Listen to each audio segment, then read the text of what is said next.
Bonjour à toutes et à tous. Aujourd'hui, nous sommes le samedi 27 juin 2026 et notre cher ami, le professeur Marandi, est avec nous. Bienvenue à nouveau, professeur. Merci Nima. Merci beaucoup de m'avoir invité. Je crois que tu as un petit souci avec les dates parce que tu disais « Aujourd'hui, c'est samedi ».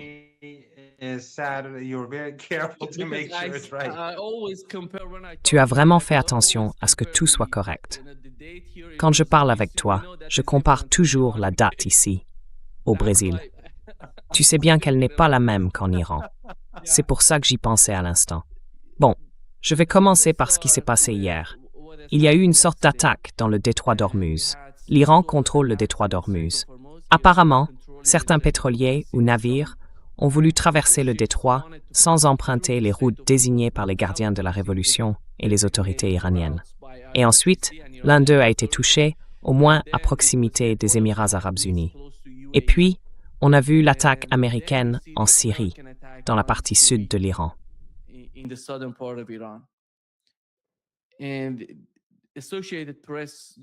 Et juste avant qu'on commence ce direct, l'agence Associated Press a rapporté que l'Iran aurait riposté à l'attaque américaine en utilisant des drones contre certaines cibles à Bahreïn. Qu'est-ce qui s'est passé cette nuit? Beaucoup de gens en débattaient parce qu'on avait cette annonce du corps des gardiens de la Révolution islamique disant qu'ils avaient répondu aux Américains, mais aucune vidéo, aucune image n'est sortie. Du côté des États-Unis, c'était pareil. Ils ont affirmé avoir frappé une zone en Syrie. Mais là encore, on n'a rien vu. Plus tard, ils ont publié des images d'une cible, mais rien ne prouve que c'était en Syrie. Franchement, je ne sais pas ce qui s'est passé. Mais les médias iraniens ont rapporté que 2 radars de télécommunication auraient été touchés par des missiles américains. Alors, que s'est-il vraiment passé cette nuit, professeur Marandi?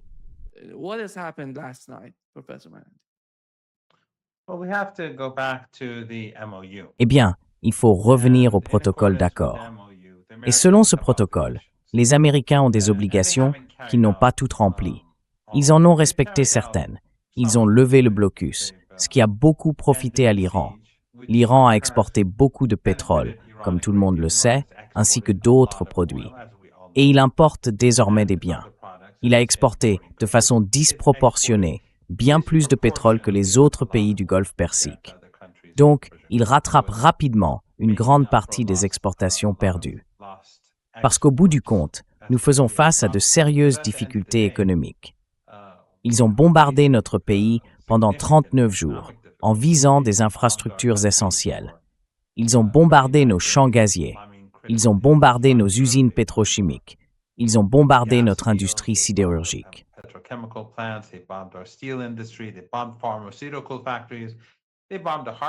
Ils ont bombardé des usines pharmaceutiques. Ils ont bombardé des immeubles d'habitation. J'ai rencontré quelqu'un dont la voisine était une femme qui, avec d'autres, s'était réunie dans un bâtiment pour préparer bénévolement des repas pour les soldats qui assuraient la défense aérienne à Téhéran, et ainsi de suite. Et ils ont bombardé leur immeuble, tuant toutes les femmes.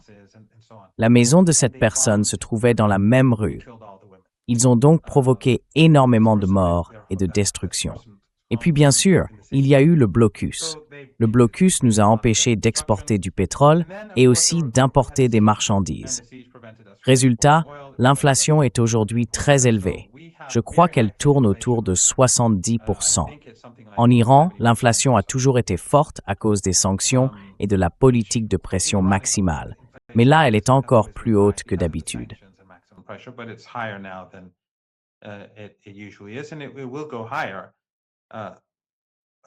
Et ça va continuer à augmenter, à moins que le gouvernement ne fasse quelque chose.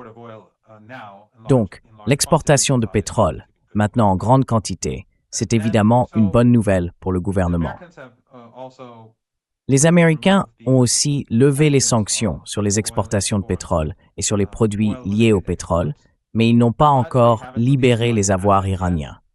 Et contrairement à ce que certains disent, que tout ça serait lié à ce que Trump a déclaré, à savoir que ce serait pour acheter des produits américains. Ce n'est pas vrai. J'ai parlé à 2 personnes directement impliquées et elles m'ont dit que c'était n'importe quoi. Mais en même temps, ils n'ont pas fait grand-chose non plus sur le dossier libanais, alors que c'était le premier point du protocole d'accord. Pendant cette période, les Iraniens ont laissé passer des navires par le détroit d'Ormuz.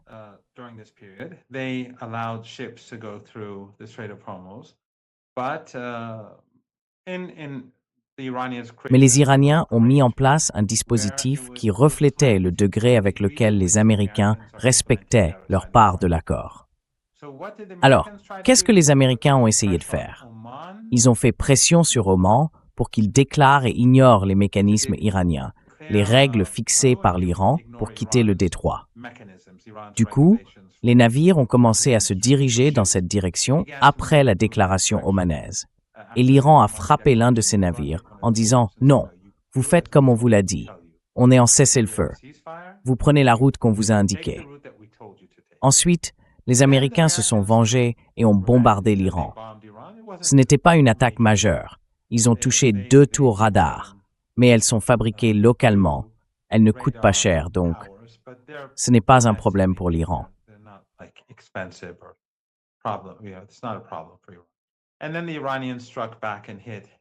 Et puis, les Iraniens ont riposté et frappé des intérêts américains à Bahreïn. D'ailleurs, un autre navire a été touché aujourd'hui, un autre pétrolier qui ne respectait pas les consignes iraniennes.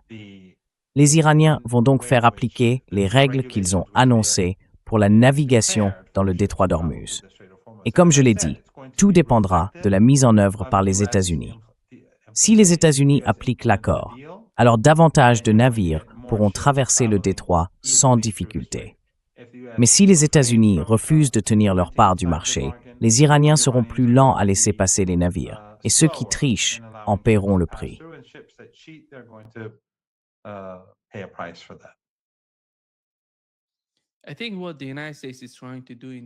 Je pense que ce que les États-Unis essaient de faire dans la région, avec la récente visite de Marco Rubio à Bahreïn, au Koweït et aux Émirats arabes unis, c'est de mettre une certaine pression sur le gouvernement omanais.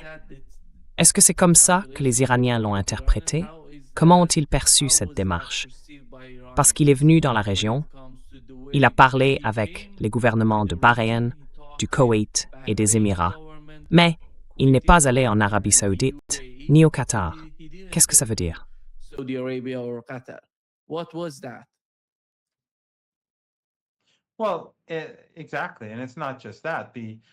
Exactement. Et ce n'est pas seulement ça. Le soi-disant accord entre le gouvernement fantoche de Beyrouth, installé par les Américains et sans mandat populaire, le Premier ministre et le Président sont littéralement 2 agents des États-Unis. Cet accord factice avec le régime israélien, qui permet en réalité à ce régime de continuer à occuper le pays et vise à détruire la résistance, c'est aussi une violation de l'accord. Donc les Américains, en essayant de saper le contrôle de l'Iran sur le détroit d'Ormuz, sont en infraction. Les menaces directes proférées par Trump contre l'Iran constituent des violations directes de l'accord de cessez-le-feu, parce que pendant toute la durée de cet accord, aucune menace ne devrait être formulée.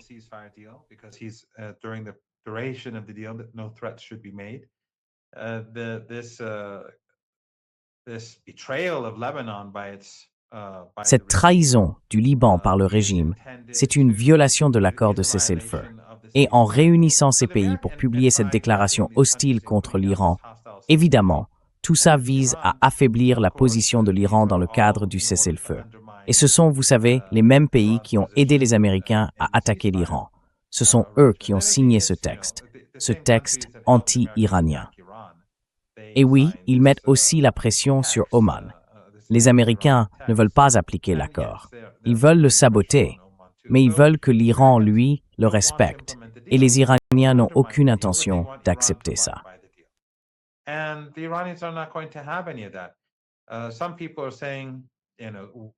Certains disent, vous savez comment l'Iran va réagir.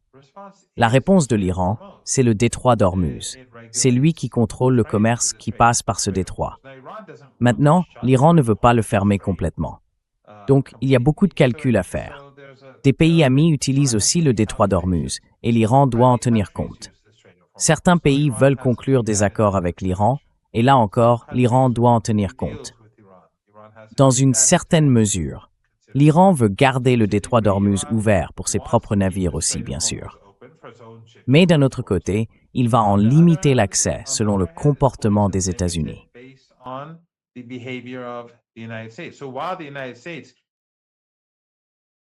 Donc, pendant que les États-Unis sont en train de saper, je suis revenu. Yeah. Am I back? You're back. Yeah, you're back. Te revoilà. Oui, te revoilà. Bon alors, comme les Américains ont affaibli le protocole d'accord à plusieurs niveaux, les Iraniens réagissent dans le détroit d'Ormuz. Parce que le détroit d'Ormuz, c'est l'équivalent de tous ces leviers, de toute cette influence que les États-Unis possèdent. En réalité, les Iraniens ont bien plus de pouvoir de pression à travers le détroit d'Ormuz lui-même. Donc, ils vont continuer à s'en servir pour s'assurer que les Américains n'obtiennent pas ce qu'ils veulent.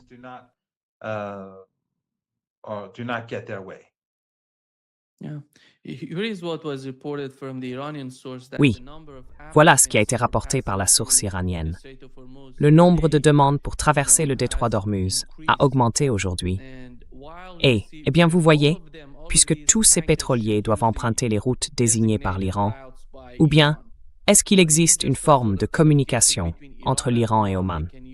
Vous savez, c'est un mélange, une sorte de coordination entre les deux pays.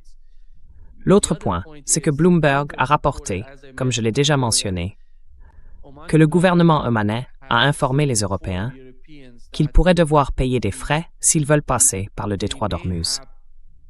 Quel a été le résultat des dernières discussions entre l'Iran et le gouvernement omanais et des routes qu'ils ont définies pour le détroit d'Ormuz?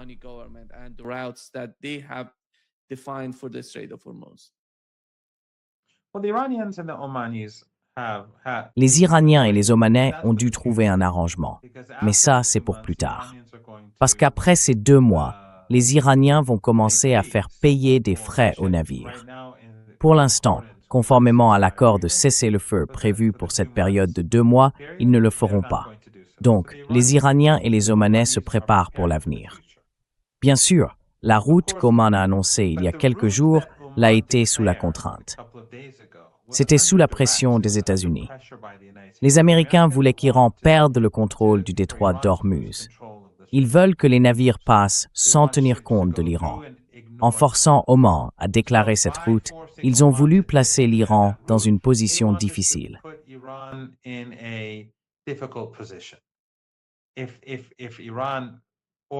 Si l'Iran avait ordonné aux navires de faire demi-tour et en avait frappé un, ce serait sur la route que le sultanat d'Oman a déclaré. Mais les Iraniens ont dit non, on ne le fera pas, ça n'a aucune importance. Même si Oman déclare cette route, c'est sous la pression des États-Unis. Ça viole l'accord que nous avons avec les Américains. Donc nous bloquerons ces navires. Alors après que l'Iran a frappé l'un des navires qui tentait de s'échapper, tous les autres se sont retirés.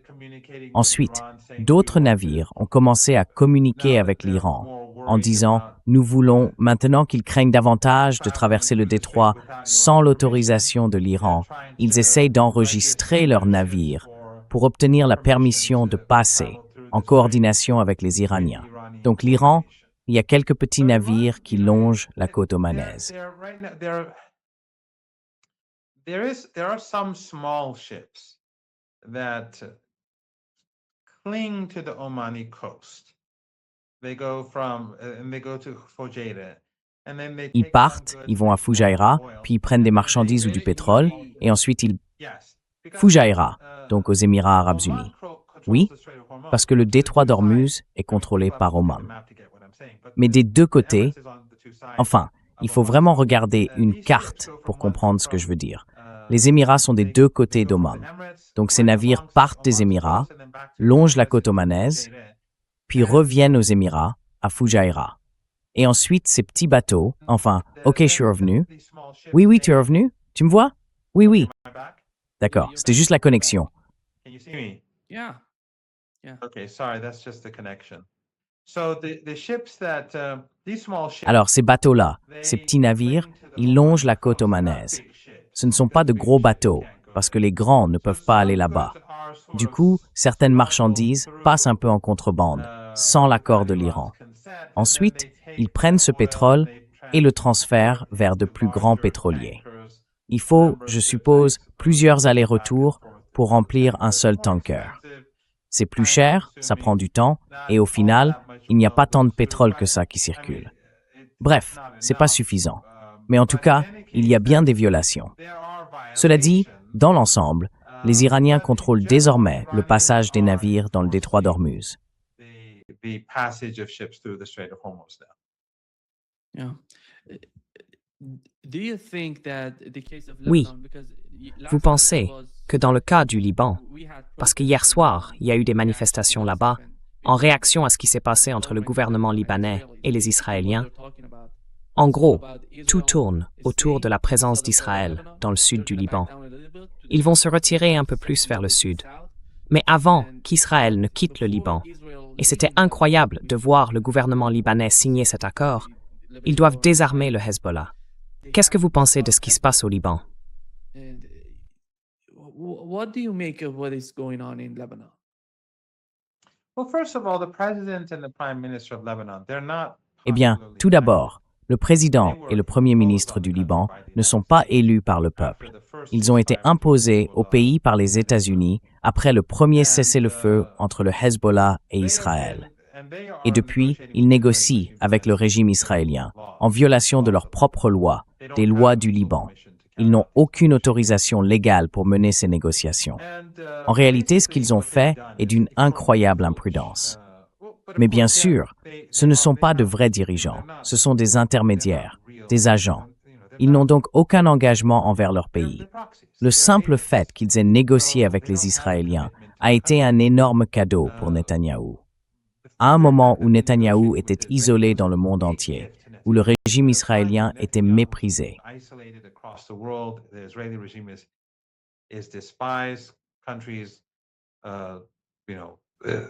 Even in the West, it's increasingly hated. The only country in the world that is moving towards the Israeli regime is Lebanon. The only regime. And what did they get in return? Because this is a big gift to Netanyahu. He can say, look, a neighbor that refused to negotiate with us ever now is negotiating, and now we have an agreement with them, and now they're going to dismantle Hezbollah or whatever. What did they get in return? Nothing. They gave the concession of negotiation. Before, I mean, if they were even half sane, if they were even half patriotic, they would have said, okay, we can, even speaking to the Israelis means that they have to give us a concession, because this is a big gift to the Israeli regime for us to sit down and talk with them. They should at least withdraw from Ils devraient au moins se retirer, je ne sais pas, de 80% du territoire, et ensuite on s'assiérait pour négocier avec eux. Ils n'ont rien fait, et ils ont offert ce cadeau gratuitement. Et qu'est-ce que les Israéliens ont fait en retour? Littéralement, un jour ou deux plus tard, ils ont bombardé un convoi de l'armée libanaise et tué un lieutenant général avec ses compagnons. Donc maintenant, en gros, cet accord permet aux Israéliens de dire « Ne doute pas, Nima, Israël n'a absolument pas l'intention de quitter le Liban un jour. Tout comme ils n'ont aucune intention de quitter la Syrie, tout comme ils n'ont jamais eu l'intention de quitter la Cisjordanie, et tout comme ils n'ont aucune intention d'abandonner Gaza. »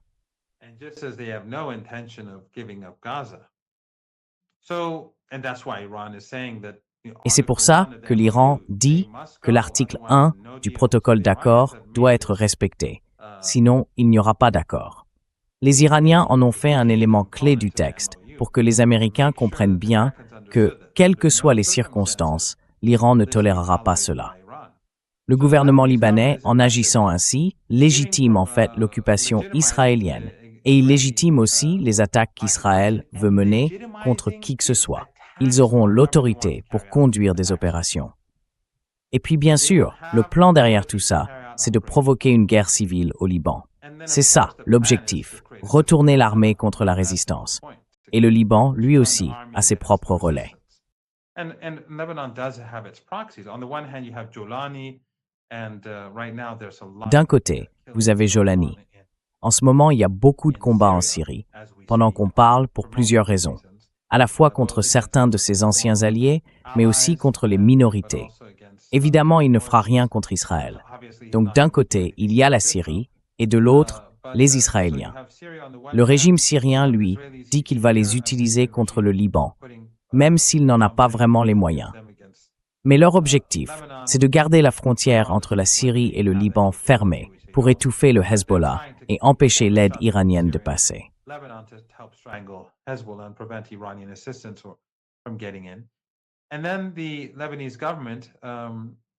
Et maintenant, le gouvernement libanais est sommé, ou plutôt poussé, à commencer à attaquer le Hezbollah, à mener des opérations pour le démanteler. Mais le problème, c'est que l'armée libanaise compte beaucoup de gens qui soutiennent la résistance. Au moins la moitié de l'armée la soutient. La plupart des Libanais, toutes religions et confessions confondues, sont opposés à ces politiques. Et puis vous savez, le Hezbollah est aussi très avisé. Il a toujours eu une direction sage et il en a encore une aujourd'hui. Le cheikh Naïm al-Qassim s'est montré un dirigeant vraiment très efficace. Je pense qu'il a été sous-estimé par certains par le passé et il a prouvé qu'il était très compétent.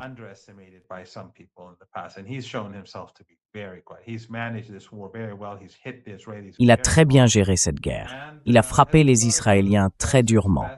Et le Hezbollah fait tout son possible pour s'assurer que, contrairement à ce que veulent les relais américains au Liban, les Libanais ne se retournent pas contre la résistance. Mais, dans tous les cas, la situation est très complexe et l'Iran continuera de soutenir la résistance. Je ne pense pas que la Syrie puisse faire grand-chose. La pression exercée par l'Iran sur les États-Unis à travers le protocole d'accord reste énorme. Je n'ai aucun doute que le commerce dans le détroit d'Ormuz n'est pas revenu à la normale. Il a augmenté, oui, mais il n'est pas normalisé. Et même si on inclut le commerce en mer Rouge et celui qui passe par Fujairah, on est encore loin d'une situation normale. Et ce n'est pas seulement une question de pétrole.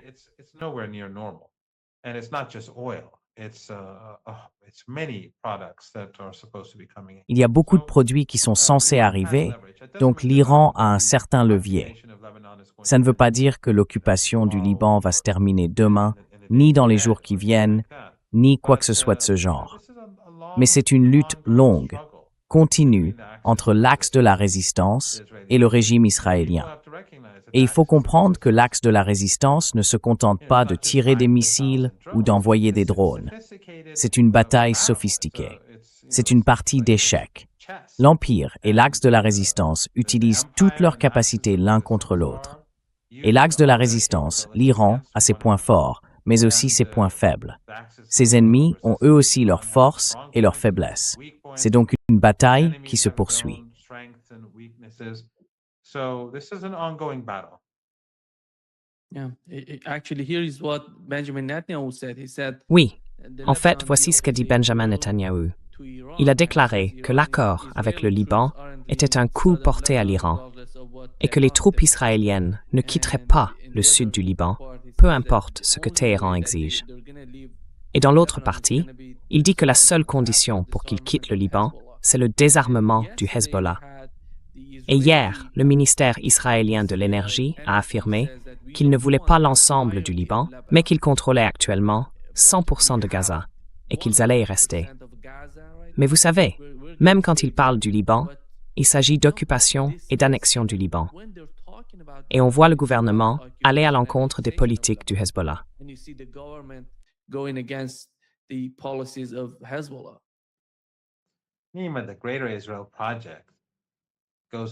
Nima, le projet du Grand Israël, il s'étend vers la Turquie, vers l'Irak, vers l'Égypte, vers l'Arabie saoudite. Bien sûr, il inclut le Liban, et le Premier ministre libanais, comme le président, le savent très bien. Mais tu sais, quand tout ça sera terminé, au fond, eux seront dans leurs villas et leurs palais, en Europe ou en Amérique du Nord. Et il y aura des millions de Libanais réfugiés un peu partout dans le monde, ou vivant comme les Gazaouis, ou comme les habitants de Cisjordanie, au milieu des colonies ou des colons. Donc non, je ne considère pas que ce soit un coup porté à l'Iran.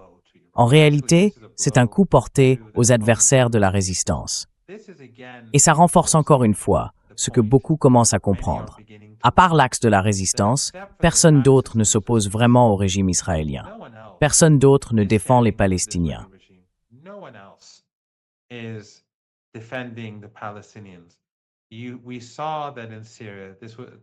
On a vu qu'en Syrie, la fausse révolution n'a jamais eu quoi que ce soit à voir avec la libération, la liberté, la Palestine ou quoi que ce soit de ce genre. C'était un instrument des États-Unis. Au Liban, le Premier ministre et le président sont eux aussi des instruments américains. Et ceux qui sont derrière eux n'ont aucune bienveillance envers le peuple libanais. Les gens dans la région, ceux qui comprennent la politique, voient clair dans tout ça. Ils voient où se positionnent les États-Unis et où se positionne leur relais. Donc je ne vois pas ça comme un coup dur. En fait, je pense que ce n'est pas une bonne chose. Comme je te l'ai déjà dit, c'est mon opinion personnelle. Après la chute de la Syrie, j'ai dit que selon moi, à long terme, ça ferait plus de mal aux ennemis de l'Iran qu'à l'Iran lui-même. Et oui, ça a blessé l'Iran, ça a affaibli le Hezbollah, la Palestine, Gaza, la Cisjordanie, parce que le Liban comptait.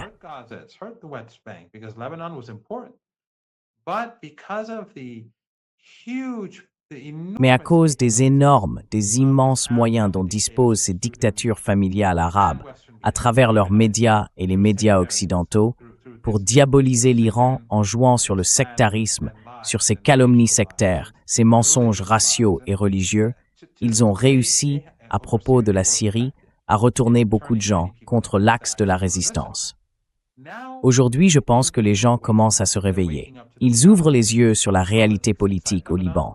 Ils ouvrent les yeux sur la réalité politique en Syrie, au Liban et en Syrie.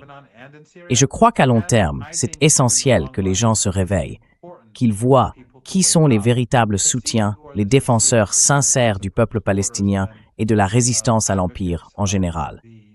Je l'ai toujours vu comme ça, et je continue de le voir ainsi.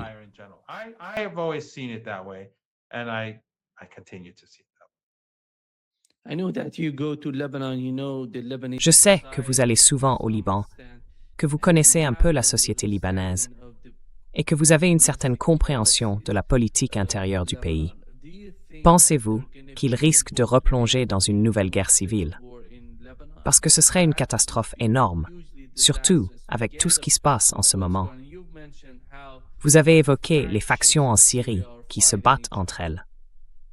Et Donald Trump a dit qu'il voulait gérer le Liban avec le gouvernement syrien, ce qui veut dire, à mon avis, que certaines de ces factions pourraient être utilisées pour s'infiltrer, aller au Liban ou agir contre le Liban d'une manière ou d'une autre. Quelle est votre lecture de cette situation?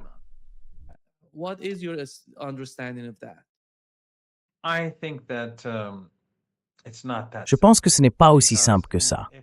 Parce que, enfin, d'abord, le Hezbollah est, comme je l'ai dit, très sage. Et il l'a toujours été. La tentative de provoquer une guerre civile, ce n'est pas nouveau. Les États-Unis sont désespérés de le faire, tout comme le régime israélien.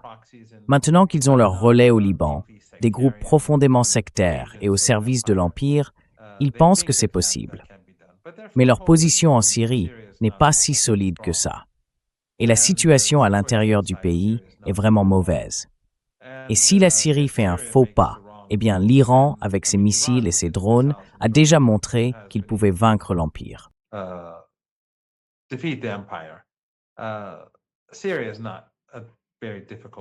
La Syrie n'est pas un adversaire très difficile si elle commet une agression contre la résistance, contre le régime syrien. Et bien sûr, la résistance en Irak ne restera pas silencieuse. Ça, c'est une chose. La deuxième, c'est qu'au Liban, les gens ne soutiennent pas cela. La majorité des Libanais ne soutient pas ces politiques et ils ne veulent certainement pas de guerre civile. Le Hezbollah le sait et il fait très attention.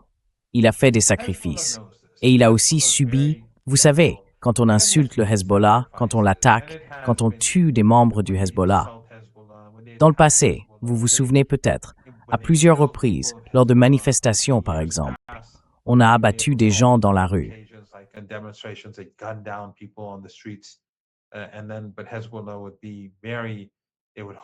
Mais le Hezbollah s'est retenu à plusieurs reprises. Pourquoi? Parce qu'ils ne voulaient pas que le pays sombre dans une guerre civile. Ils ont donc fait preuve de patience. Et le Hezbollah, il ne réussira pas. Même s'ils essaient de provoquer une guerre civile, ils échoueront. Ce serait coûteux, mais ils échoueront. Je pense toutefois que le Hezbollah saura, espérons-le, gérer la situation pour qu'on n'en arrive pas là. Les relais des États-Unis au Liban ne sont pas... Enfin, il ne faut pas croire que le président du Liban a été élu par la majorité des Libanais, ni que le Premier ministre dispose d'un véritable mandat. Ce n'est pas comme ça que ça s'est passé.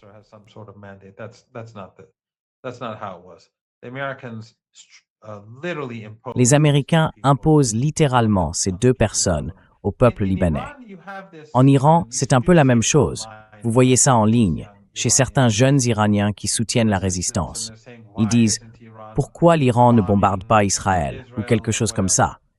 Ce qu'il a déjà fait et qu'il menace encore de faire. Mais ce sera une lutte longue. Certains se fâchent contre moi et me disent « Tu ne te soucies pas du peuple libanais ». Pourtant, je parle à des gens au Liban tous les jours, à plusieurs personnes, chaque jour, sans exception, avant la guerre, pendant la guerre et maintenant encore. Toujours.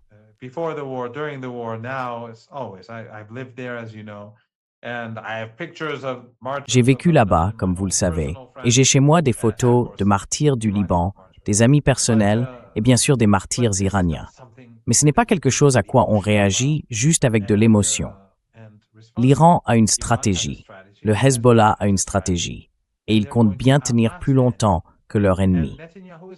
Netanyahou, évidemment, va dire qu'il est victorieux, parce qu'il se bat pour sa survie. Mais les États-Unis, eux, sont en difficulté à cause de la situation économique. Ils ont besoin de ce protocole d'accord. Ça ne veut pas dire pour autant que les États-Unis vont le mettre en œuvre. Si vous me demandez si je pense que ce protocole atteindra un jour son objectif final, je ne le crois pas. Ça me paraît peu probable. Mais je pense que les Américains, eux, ne veulent pas d'une nouvelle guerre.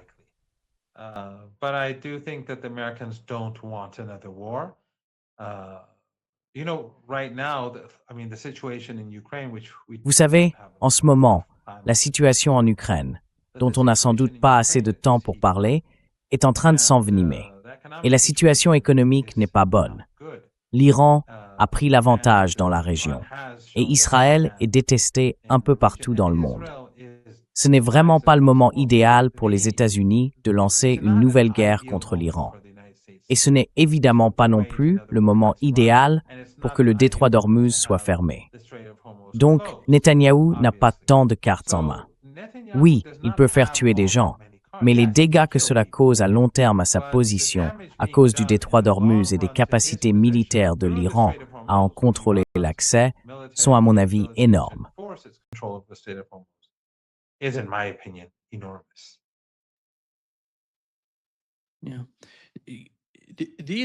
Oui. Est-ce que vous pensez que les États-Unis essayent d'obtenir, en quelque sorte, ce qu'ils n'ont pas réussi à obtenir pendant la guerre?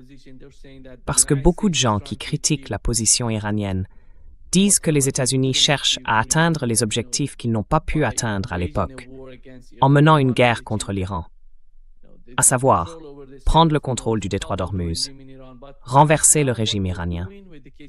Mais aujourd'hui, ce qu'ils font autour du détroit d'Ormuz, c'est devenu un point central pour Donald Trump. À chaque fois qu'il parle de guerre, c'est toujours à propos du détroit d'Ormuz. Toujours. Vous voyez, avant que la guerre ne commence, tout tournait autour du programme nucléaire iranien. Aujourd'hui, son attention principale est littéralement sur le détroit d'Ormuz, sur la gestion, sur les barils, combien sortent, combien entrent. C'est comme ça que Donald Trump perçoit la situation. Mais du côté iranien, comment voyez-vous ce front-là? Et que répondriez-vous à ceux qui critiquent la position actuelle de l'Iran?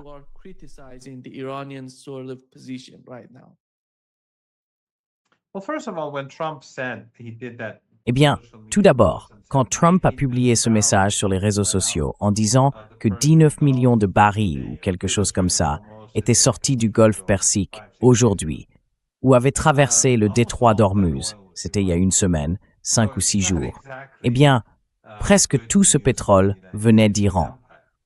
Donc, c'est pas vraiment une bonne nouvelle pour les États-Unis et pour l'Empire. Mais vous savez, je me retrouve toujours dans une position assez délicate. Ça me dérange pas, mais c'est une position malheureuse. Et vous savez quoi? On en a déjà parlé. Comme je suis impliqué dans la politique iranienne, je ne rentre dans aucune catégorie. Des gens de différents camps m'accusent souvent d'être du camp opposé. Du coup, on m'accuse parfois d'être un conservateur, parfois d'être un réformiste, selon les circonstances. And depending on the circumstances. Some say I was a big fan of the JCPOA. I wasn't. Certains disent que j'étais un grand partisan du JCPOA. En réalité, je ne l'ai jamais été. Et puis, les partisans du JCPOA affirmaient évidemment que j'étais un opposant farouche à cet accord. Eh bien non, je n'étais pas non plus un opposant farouche. Mais bon, je donne simplement mon avis. Et mon avis n'engage que moi. Il n'a pas de poids particulier. À mon sens, il y a une division en Iran sur la voie à suivre. Je pourrais vous raconter une histoire à ce sujet, quelque chose qui m'est arrivé, assez amusant d'ailleurs, mais on n'a pas le temps. En Iran, il y a un vrai débat sur la manière d'avancer. Certains critiquent vivement le protocole d'accord et disent qu'il faut adopter une position beaucoup plus ferme. D'autres pensent qu'il faut continuer dans cette direction. Les deux camps ont des arguments logiques à faire valoir. Arguments to make. And sometimes, but both of them also say things that don't make sense to me. Mais tous les deux disent aussi des choses qui, pour moi, n'ont pas de sens quand ils défendent leur position. Quoi qu'il en soit, la ligne que l'Iran a choisie, c'est ce protocole d'accord. Et ce protocole, personne en Iran ne croit qu'il sera jamais appliqué par l'autre partie. Les Iraniens le disent depuis le début et on en a parlé dès le départ. Ils n'appliqueront pas le protocole si l'autre camp ne le fait pas. C'est ça la différence avec le JCPOA. Dans le JCPOA, nous avons rempli nos obligations et l'autre partie non. Obama s'en est abstenu. Ici, si l'autre camp ne le fait pas, nous non plus. On l'a encore vu aujourd'hui. Un navire a été touché. Il y a quelques jours, un autre l'a été aussi.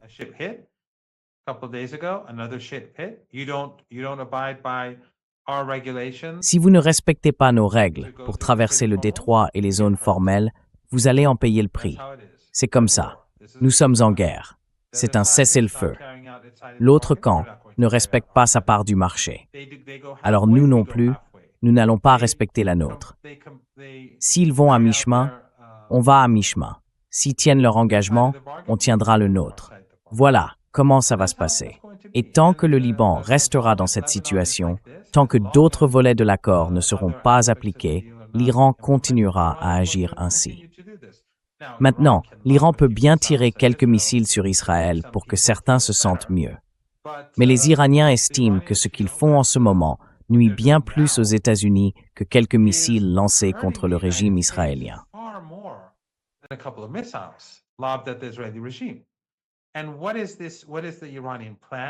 Et quel est le plan iranien? Le plan iranien, c'est de créer une fracture entre Trump et ceux qui s'inquiètent de l'avenir de l'économie américaine, d'un côté, et Israël et Netanyahou, de l'autre. Alors, à quel point y arrivent-ils? Mais c'est bien ça, leur objectif depuis le 7 octobre. La résistance cherche à diviser le régime israélien et l'Occident. Et je pense qu'ils ont réussi, à bien des égards. Le régime israélien est aujourd'hui détesté. Il est perçu comme un fardeau, plus comme un atout.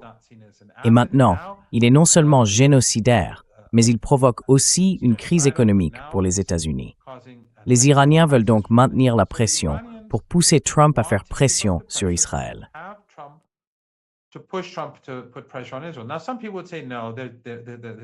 Alors, certains diront « non, c'est juste le jeu du gentil et du méchant flic ». Et de toute façon, les États-Unis sont dans une situation très grave. Trump lui-même a dit qu'il ne restait que 4 semaines de réserve. Aujourd'hui, l'énergie qui passe par le détroit d'Ormuz est plus importante qu'avant, mais ce n'est toujours pas revenu à la normale. Donc, pendant qu'on parle, les pénuries continuent d'augmenter, pas aussi vite qu'il y a 2 semaines, avant la signature de l'accord, mais elles augmentent quand même. Pourquoi? Eh bien, en partie à cause de la guerre et de tout ce qui s'y rattache. mais aussi parce que les Iraniens ne laissent pas les navires passer aussi vite que les Américains le voudraient. Pourquoi l'Iran empêche-t-il cela?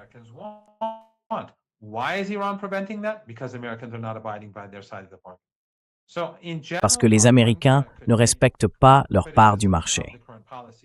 Donc, en général, même si on peut critiquer certaines politiques actuelles, et je trouve que certaines critiques sont justifiées, il faut aussi garder à l'esprit que l'Iran a besoin d'exporter du pétrole pour soutenir la résistance. Je veux dire, au bout du compte, qui soutient la résistance en Palestine? Leurs tunnels, ils sont construits gratuitement, et toutes les ressources dont ils ont besoin, comme dans l'économie de Gaza, elles tombent du ciel. Bien sûr que non.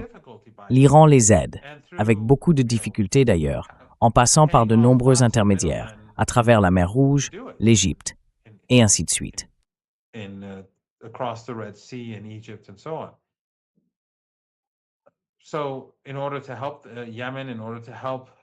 Donc, pour aider le Yémen, pour aider Gaza, pour aider la Cisjordanie, pour aider le Liban, et bien sûr, pour renforcer l'économie iranienne, l'Iran doit aussi pouvoir se maintenir lui-même. Il doit trouver un équilibre en permanence. Il doit soutenir ses partenaires tout en affaiblissant ses adversaires de la manière la plus efficace possible. Et la manière la plus efficace, c'est par le détroit d'Ormuz. Pas parce que l'Iran aurait une obsession à bloquer le commerce, non, mais parce que les Américains ne respectent pas leur part du marché. S'ils le faisaient, si le régime israélien se retirait, cessait de tuer, laissait le peuple libanais tranquille, mettait fin au massacre à Gaza et revenait sur cette trahison de la ligne jaune que certains régimes régionaux ont commise avec Trump, alors la situation serait tout autre.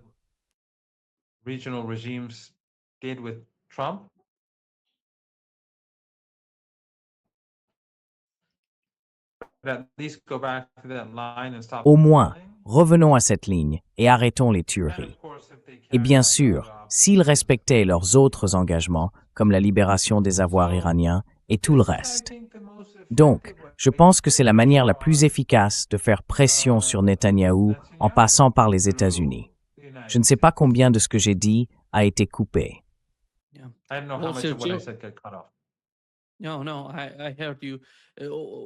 Non, non, je vous ai entendu. Voici un rapport du Wall Street Journal. Il dit que l'Iran a frappé les bases américaines du Golfe avec une telle intensité que Washington envisage de les déplacer et qu'il parle de les déplacer plus à l'ouest. Cela veut dire que l'un des emplacements possibles serait Israël. Il semble que la Jordanie ou Israël soient les options envisagées par les États-Unis pour relocaliser leurs bases. Est-ce qu'il y a une forme de communication à ce sujet? On sait qu'il y a des échanges entre l'Iran et l'Arabie saoudite, entre l'Iran et le gouvernement qatari. Ce sont deux acteurs importants dans la région. Alors, quelles sont les positions, ou disons les réflexions, entre les deux camps, les Iraniens et les pays du CCG, concernant la présence des bases américaines dans la région?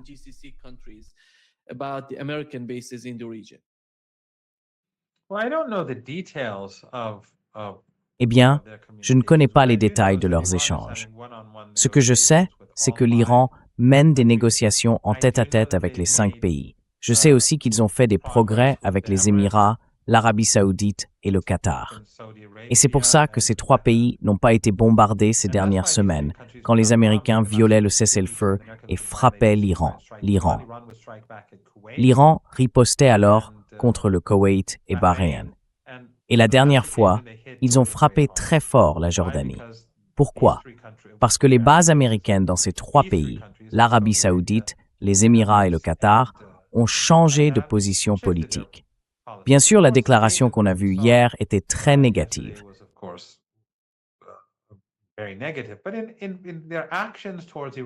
Mais, dans leurs actions envers l'Iran, il y a eu un certain changement. Oui, un vrai changement.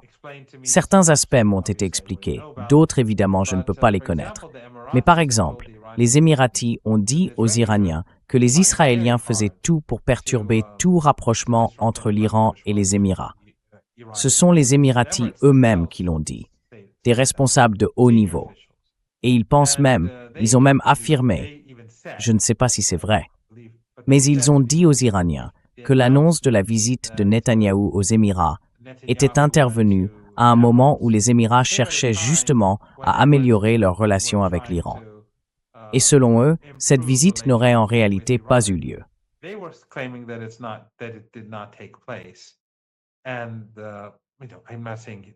Je ne dis pas qu'ils disent la vérité ou non, mais selon eux, cette annonce visait à perturber les négociations en cours entre l'Iran et les Émirats.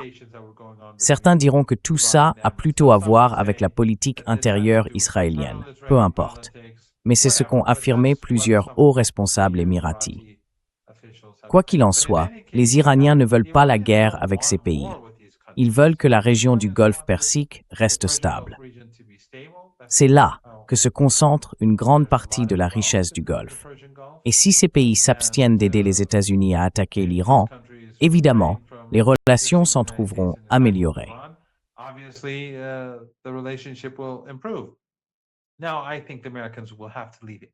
Je pense que de toute façon, les Américains vont devoir partir, parce que les drones et les missiles iraniens ont montré que ces bases ne pouvaient pas être défendues.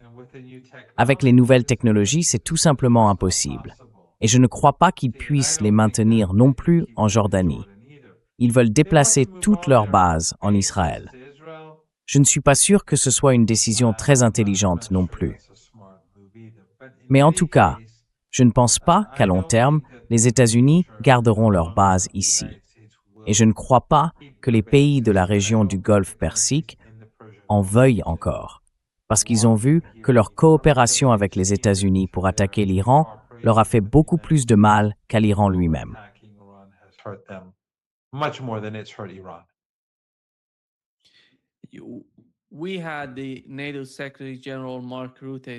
On a eu le secrétaire général de l'OTAN, Mark Rutte, qui a parlé de la participation des Européens à la guerre contre l'Iran pendant la guerre du Ramadan.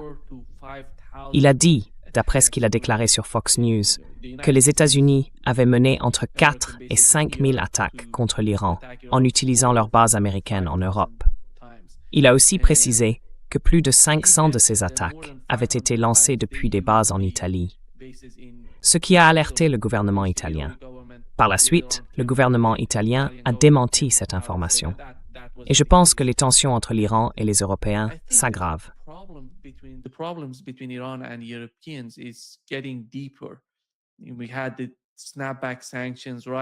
Nous avions en ce moment le rétablissement des sanctions automatiques et leur participation, leur coopération dans la guerre contre l'Iran. Parfois, ils disaient qu'ils n'en faisaient pas partie, qu'ils la condamnaient, qu'ils n'étaient pas impliqués. Nous pensions pourtant qu'ils aidaient les États-Unis à défendre Israël pendant la guerre, ou qu'ils fournissaient des renseignements aux Américains, des capacités défensives pour renforcer Israël et les États-Unis. Mais voilà que le secrétaire général de l'OTAN déclare publiquement qu'ils ont participé et coopéré avec les États-Unis dans les attaques contre l'Iran. Qu'est-ce que cela signifie pour l'Iran? Et nous avons eu la réaction du porte-parole du ministère iranien des Affaires étrangères. Quelle est, selon vous, la position de l'Iran vis-à-vis de l'Europe?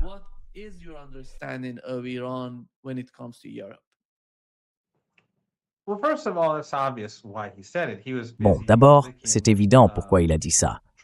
Il était occupé à lécher les bottes de Trump. Donc il voulait dire que, vous savez, l'Europe, que l'OTAN coopère, qu'on a besoin de l'OTAN, qu'il faut rester unis. Regardez, ils dépensent plus d'argent pour la défense. Tout ça, c'est grâce à vous, aux grands leaders, et ainsi de suite. Voilà pour un aspect.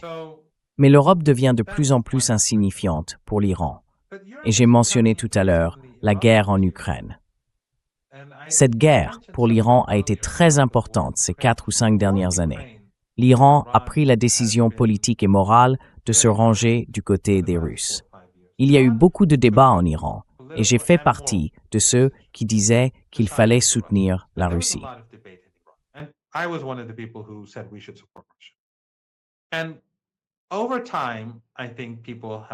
Avec le temps, je pense que les gens ont fini par reconnaître que c'était la bonne politique. Beaucoup de libéraux s'y opposaient. Le débat a été assez dur. En fait, il y a même eu des débats très tendus sur cette question. Et à mon avis, le coup d'État les meurtres de Russes ethniques et le soutien à ces néo-nazis, peu importe comment on présente les choses, l'OTAN n'en sort pas grandi, et les États-Unis non plus. Alors, l'Iran a soutenu la Russie. Une autre raison, c'est que l'OTAN voulait s'étendre, et que les États-Unis et l'Occident voulaient aussi élargir l'OTAN. Cela devait inclure la Géorgie. Il s'agissait de l'Ukraine et de la Géorgie. Et bien sûr, juste au sud de la Géorgie, il y a l'Azerbaïdjan et l'Arménie. Right below Georgia is Azerbaijan and Armenia. And Turkey is already NATO. Et la Turquie fait déjà partie de l'OTAN. Et Erdogan, depuis 20 ans, n'a jamais cherché à en sortir. Il fait partie de l'OTAN. Il fait partie du camp occidental. Et il a beaucoup aidé Trump. Trump a toujours parlé de lui en termes très positifs, en disant combien il l'avait aidé. Donc, on ne peut pas dire que la Turquie, enfin que le gouvernement turc soit digne de confiance. Évidemment, ce n'est pas dans l'intérêt de l'Iran que l'OTAN continue de s'étendre. Sinon, on aurait la Turquie, la Géorgie, puis l'Ukraine, et plus tard l'Azerbaïdjan et l'Arménie. Ce n'est pas vraiment une situation idéale pour l'Iran. Donc c'était dans l'intérêt de l'Iran de soutenir les Russes. Et cela a bien sûr renforcé la position de l'Iran dans cette guerre. And that has, of course, strengthened Iran's hand in this war. And the Iranians and the Russians are basically Les Iraniens et les Russes, en gros, le constat est clair. L'Occident mène deux guerres en même temps, l'une contre la Russie et l'autre contre l'Iran et l'axe de la résistance. Et l'Europe, à cause de toutes ces politiques stupides et irréfléchies, s'est gravement affaiblie ces dernières années. La crise énergétique, la désindustrialisation, les problèmes sont nombreux.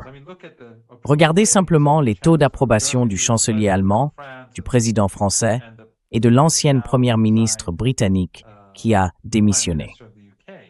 C'est le reflet de la situation dans l'ensemble de l'Europe, et ça ne fait qu'empirer. Je l'ai dit à plusieurs reprises pendant les négociations aux Européens lors de conférences en Europe. L'hiver arrive pour les Européens. Vous avez coupé vos liens avec les Russes. Vous avez besoin de nous. You've cut off your ties with the Russians, you need us, and they scoffed and now look. Et ils se sont moqués. Eh bien, regardez maintenant. Leur crise ne fait que s'aggraver de jour en jour. L'Occident aussi va avoir un problème avec la Russie dans les mois à venir, parce qu'en réalité, ils sont en train de lui faire la guerre. Et ils veulent étendre leur programme de drones contre la Russie, et la Russie va réagir. Donc avec l'Europe, qui en gros déclare la guerre à la Russie va riposter plus durement contre l'Europe. L'intensification de ce conflit ne fera qu'affaiblir encore davantage l'Occident. L'Occident est à bout de souffle. Et en plus, ils veulent contenir la Chine. Bon courage pour ça. Ils échouent en Asie de l'Ouest. Ils vident leurs poches. Ils épuisent leurs ressources, leurs munitions. L'Europe, bien sûr. Joseph Borrell a un jour dit que l'Europe était un jardin et que le reste du monde, c'est-à-dire nous, étions la jungle.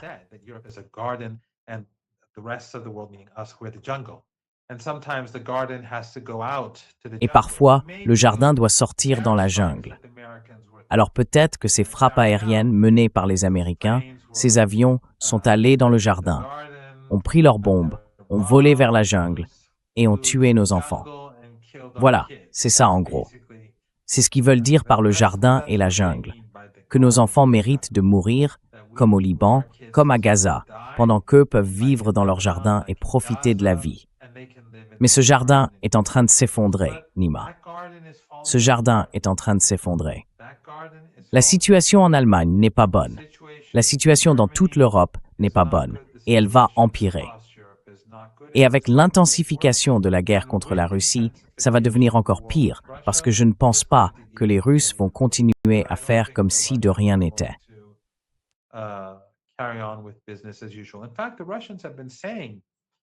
En fait, les Russes disent que les Iraniens ont bien fait. Quand ces pays de la région perse ont permis qu'on utilise leurs bases et leurs territoires pour attaquer l'Iran, eh bien l'Iran a riposté. Pourquoi? Parce qu'ils étaient complices. Ce que disent maintenant les Russes, c'est que l'Occident, qui fournit aux Ukrainiens toutes ces armes pour nous attaquer, comme les Britanniques qui livrent des missiles, fait partie de la guerre. Alors, peut-être que cela veut dire qu'il faudrait les frapper maintenant. C'est l'argument qu'on entend aujourd'hui en Russie.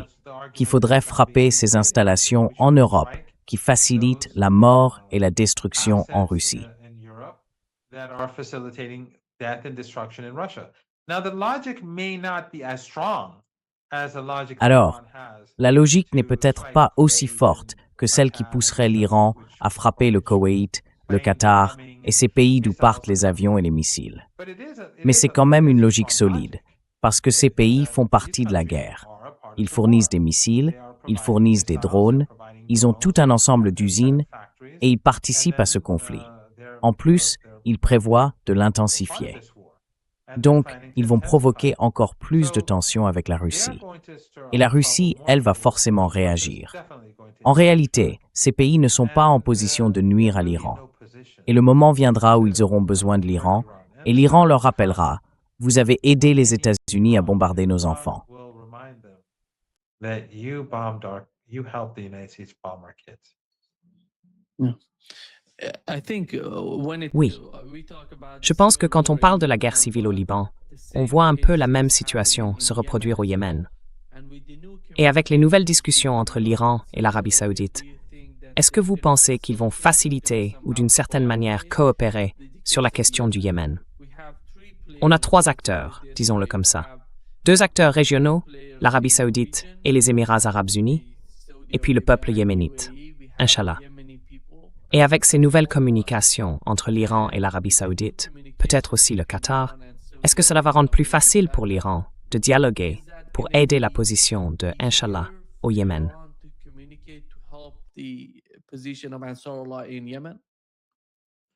You know, Nima, once someone told me, Tu sais, Nima, un jour quelqu'un m'a dit « Et si les Américains arrivaient à fabriquer beaucoup de drones et qu'ils commençaient à les utiliser contre l'Iran, comme les drones que l'Iran utilise aujourd'hui contre les intérêts américains à Bahreïn. » Et je lui ai répondu, « Écoute, les cibles que l'Iran peut détruire dans la région du Golfe Persique sont bien plus nombreuses que celles que les drones américains pourraient atteindre en Iran.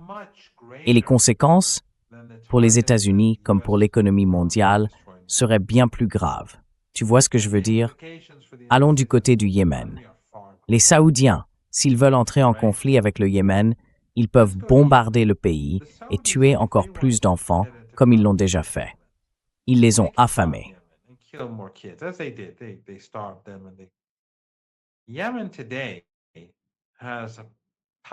Aujourd'hui, le Yémen dispose d'une capacité impressionnante en missiles et en drones. Ils peuvent détruire les infrastructures saoudiennes très rapidement. Ils peuvent stopper les exportations, le pétrole, la pétrochimie. Alors, que peuvent faire les Saoudiens? Ils peuvent tuer des enfants. Oui, c'est encore pire. Mais ils ne peuvent pas infliger de dégâts énormes à l'économie yéménite, parce que cette économie est déjà dévastée. Le Yémen n'a pas les usines pétrochimiques, les raffineries, ni les installations de production de pétrole que possède l'Arabie saoudite. Donc, s'il y a un conflit, le perdant, c'est celui qui a le plus à perdre. Et donc, évidemment, la chose la plus intelligente à faire pour les Saoudiens, ce serait de prendre le Yémen au sérieux, de chercher une solution.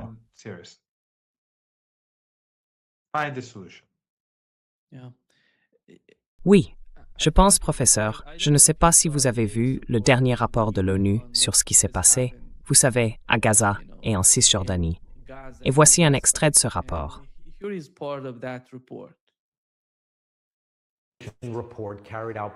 Le rapport, réalisé par un comité d'experts indépendants, affirme que les troupes israéliennes ont délibérément tiré sur des enfants palestiniens pendant la guerre de 2 ans et demi à Gaza et qu'elles ont commis un génocide ainsi que des crimes de guerre.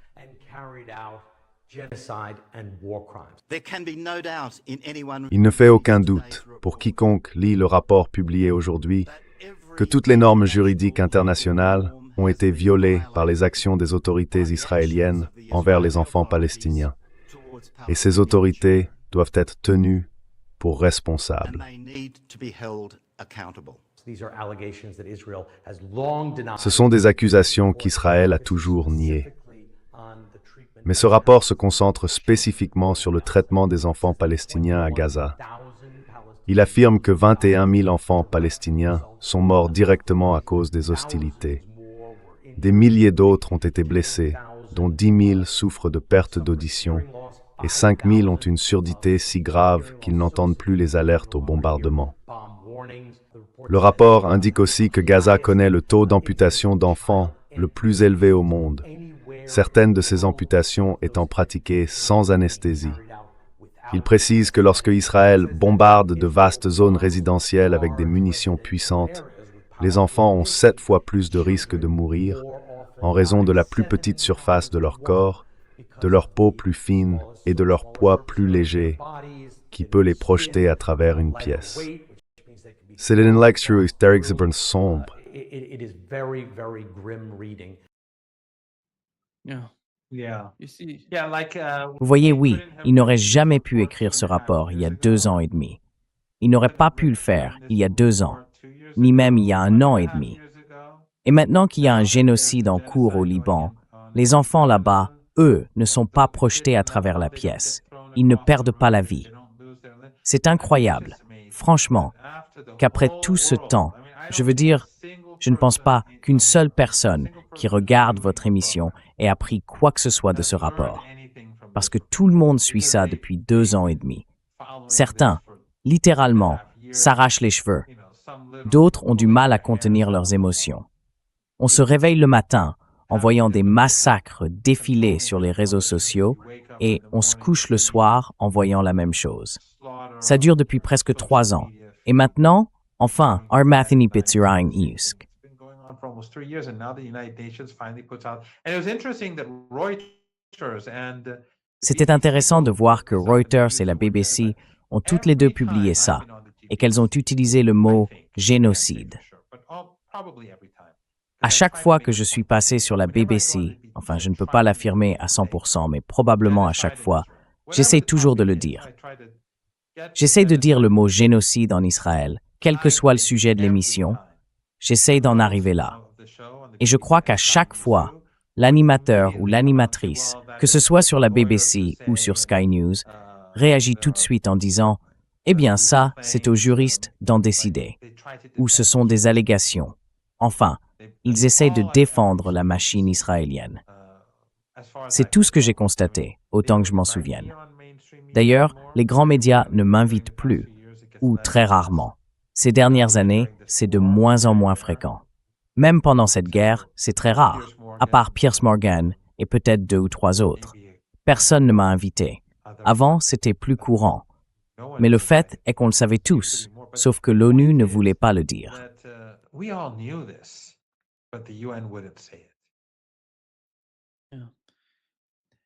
Oui, je pense que ce qui est important pour beaucoup de gens, pour le peuple palestinien, pour les habitants de Gaza, pour ceux de Cisjordanie, c'est de savoir quel sera le résultat de ce qui se passe en ce moment sur le plan géopolitique dans la région. Parce que ce résultat, lui, est bien plus important pour l'avenir, notamment pour les gens au Liban. Je suis sûr que l'Union européenne va imposer des sanctions massives à Israël, non? Et les États-Unis vont commencer à infliger de lourdes sanctions à leur industrie, au tourisme. Rien ne va se passer. Aucune sanction. no sanctions. Qu'est-ce qui va se passer? Bien sûr, c'est une blague. Je veux dire, ils font partie de ce génocide. Ils sont complices de chaque mort qu'on a vue dans cette région. Chaque mort, sans exception, ils en sont complices, une par une. Mais les gens se sont réveillés, les Européens, les Nord-Américains, les Africains, les Asiatiques. Les gens se sont réveillés. Et ça, c'est quelque chose d'irréversible. Les jeunes Juifs, regardez les élections du Parti démocrate, les primaires à New York, dans les quartiers juifs. Un effondrement total du sionisme dans les quartiers juifs. Pourquoi? Parce que ces gens ont un sens de l'humanité, un sens de la décence.